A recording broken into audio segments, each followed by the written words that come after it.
You get the limo out front. Ooh, hottest styles, every shoe, every color. And when you're famous, it can be kind of fun. It's really you, but no one discovers. You get the best of both worlds. Chillin', I'll take it slow. Then you rock out the show. You get the best of both worlds. Mix it all together and you know that you got the best of both worlds. What is going on, you guys? Welcome back to another episode of What Shall We Do Next? Even though it's not really an episode, it's just my channel. But hey, welcome back. If you guys are new here, hit subscribe if you haven't already done that. We're on the road to 84,000 subscribers. We just hit 83 today. So that's unbelievable. We're like less than 17,000 subscribers away from that big 100,000.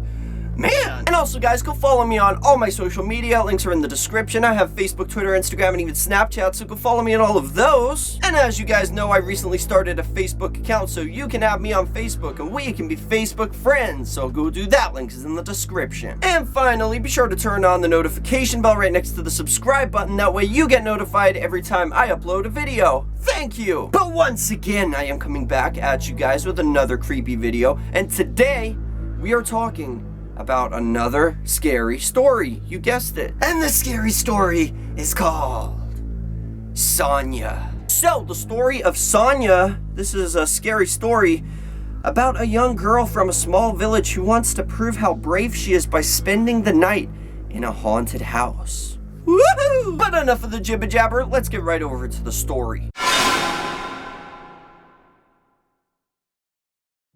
Sonia. In the city, there is a lot of hustle and bustle, but in small villages, life can be sometimes boring. Teenagers who live there are always looking for excitement and thrills. There was a young girl named Sonia who lived in a small village in Russia. She had a small group of friends she had known all her life, and they did everything together.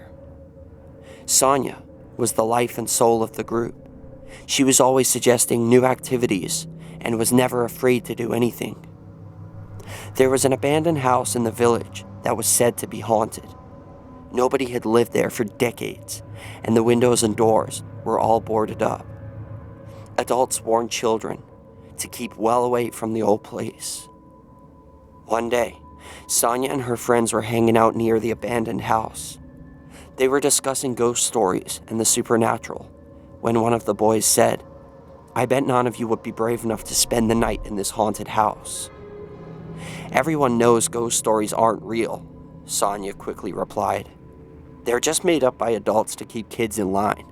There's nothing but dust and rats in this old house." The teenagers walked around the house looking for a way to get inside. One of the boys found some loose boards over the door to the cellar. With little effort, they managed to pry off the wood and open the door.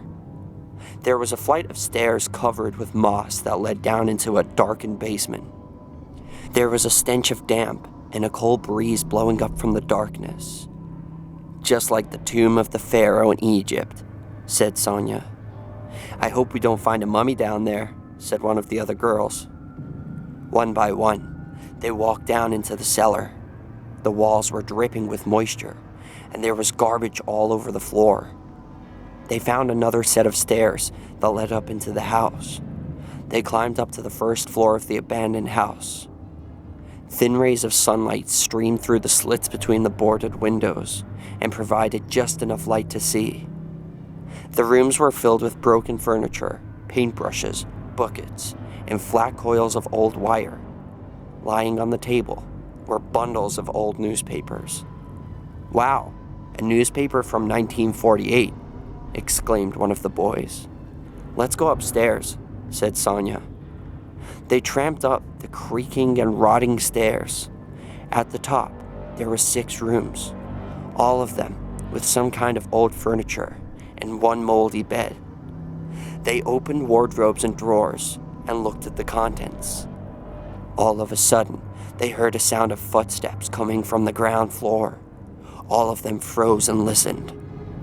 "Maybe someone came in behind us," one of the boys whispered. All of the teenagers were creeped out. Just then, they heard a loud bang from the attic. "Let's get out of here," another boy whispered. Sonia just laughed at him. "You're such cowards," she said. "I'm not afraid of anything. In fact, I'll prove it to you. That there's nothing to be afraid of. I'm going to spend the night here."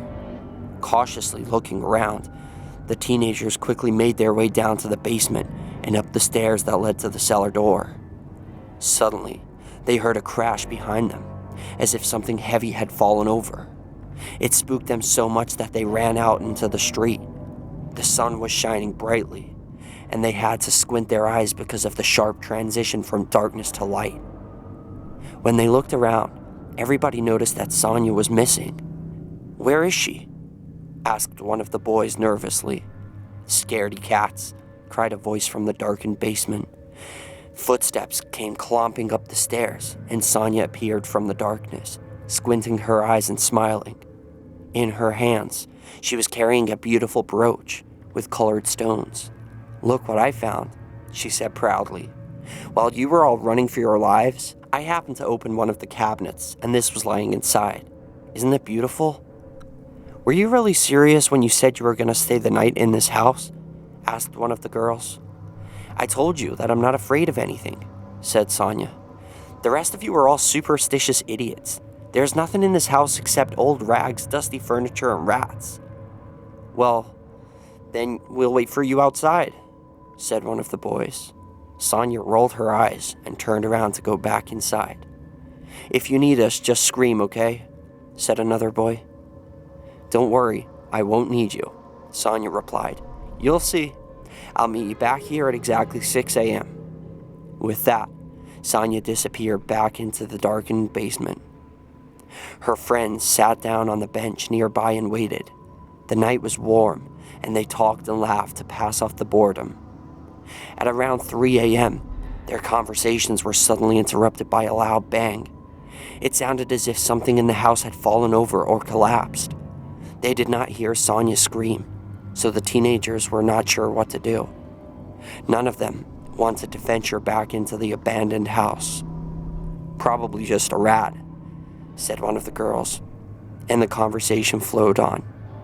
At 6 a.m., the friends were still waiting, but Sonia didn't show up. By 6:30 a.m., they were wondering what had happened to her. At around 7 a.m., the worried teenagers decided they had to go back into the house and find her. Clutching each other tightly by the hand, they went down into the cellar, then climbed the stairs that led into the house. There was an eerie silence. When they reached the first floor, they couldn't see anything at first. Then one of the boys noticed a small figure curled up in the corner. It was Sonia, shaking and sobbing uncontrollably. When the boys approached her, she couldn't even move. Her whole body was trembling, her clothes were torn, and there was blood all over her face. The girls stayed with Sonia and held her hand while the boys ran outside to call the police and an ambulance. When the police arrived, they searched the house from top to bottom, but found nobody else there. Not even rats. No one could have gotten in or out the house without being noticed. Apart from the cellar door, every other entrance was securely boarded up and untouched. After these events, Sonia spent more than a year in a mental hospital. The doctor counted on her body about 50 human bites and a lot of scratches. 2 of her teeth were broken. How that could happen in a house where there was not a single human being was something her friends could never understand. After her discharge, she was sent home to live with her parents. She wasn't able to speak and could only communicate by writing short answers on slips of paper. Whatever happened to her in that house, no one knows. 2 months after her discharge from the hospital, Sonia committed suicide. This story was told to me by a very serious man of 54, who claimed he was one of the boys who witnessed these strange events.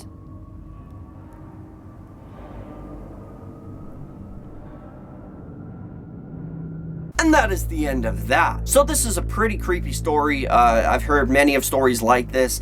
They always get me going, especially when the person ends up committing suicide or something like they go insane and they never talk again for the rest of their life. It makes you wonder what really happened to them in that house. Like, What do you think happened? I don't know. I'm lost. It could have been maybe she was possessed and she knocked her own teeth out. Maybe she was biting herself.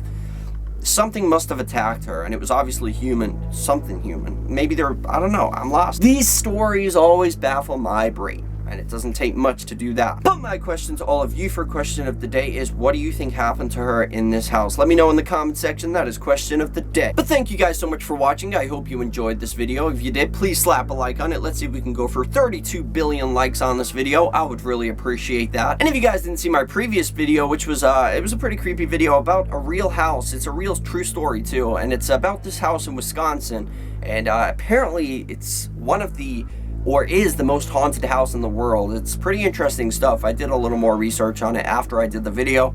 If you guys are interested in hearing the story, click on the outro when it comes on right about here. It will take you straight over to the previous video, or if you just want to watch another random video, you can click here and it will do that too. But thank you all so much for watching. Remember the most important thing of all, guys, chase your dreams. I love you all. Don't let anybody bring you down, and I'll see you guys back here tomorrow for another video. Peace out.